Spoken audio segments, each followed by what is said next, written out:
We preview the Houston Texans season and tell you if they can eclipse their season win total. And we let you know how to take home $1,000 from us here at Grandstand Bettors for absolutely free. And it all starts right now.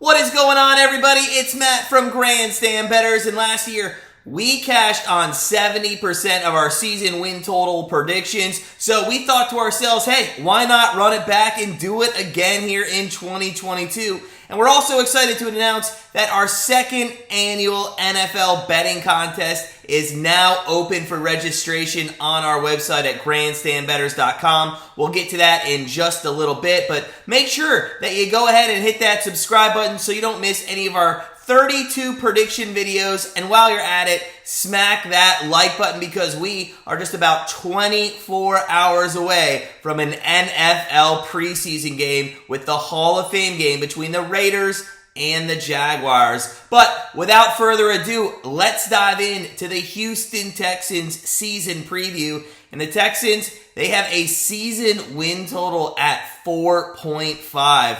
Now, as everyone expected, the Texans had a horrible season last year, and it's really been just sad watching this team fall apart after making the divisional round in 2019 and even leading the Chiefs by 28 points in that game.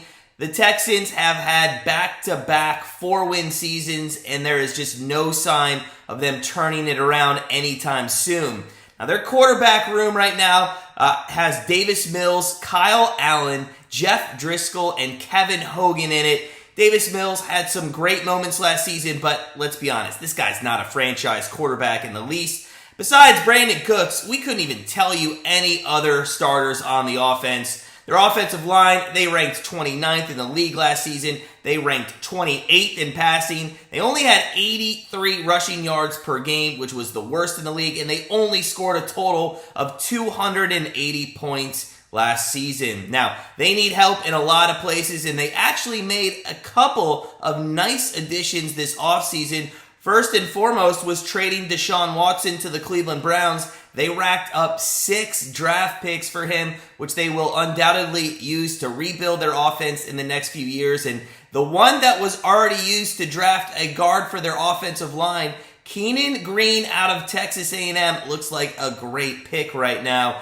In free agency, they also added right guard A.J. Cann, who should provide a nice veteran presence on that side of the line. And they brought back in running back Marlon Mack from the Colts. Should add a lot of speed to their backfield, which was led by Rex Burkhead last season, who only had 427 rushing yards in 16 games played.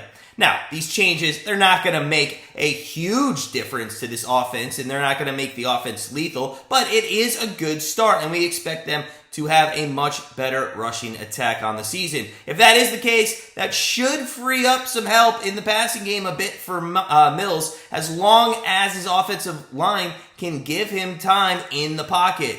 Mills was sacked 31 times last season in just 13 games. The 2 additions to their line that we mentioned should help them tremendously and hopefully boost their passing game. Just like their offense, though, the Texans' defense really struggled last season, especially, again, in the run. They were second worst in the league, giving up 142 rushing yards per game on the ground. That is not good, especially when you are in a division with Jonathan Taylor, Derrick Henry, and James Robinson. This was also a big reason they trailed in so many games last year. They were continually playing from behind, and their defense could not get a stop late in games as teams just ran the ball down the field in the fourth quarter. Now, the Texans did bring in a lot of guys in free agency to help out their defense, and they also drafted 3 defensive players out of their first 5 picks. They drafted quarterback Derek Stingley out of LSU, safety Jalen Petrie out of Baylor, and linebacker Christian Harris out of Alabama.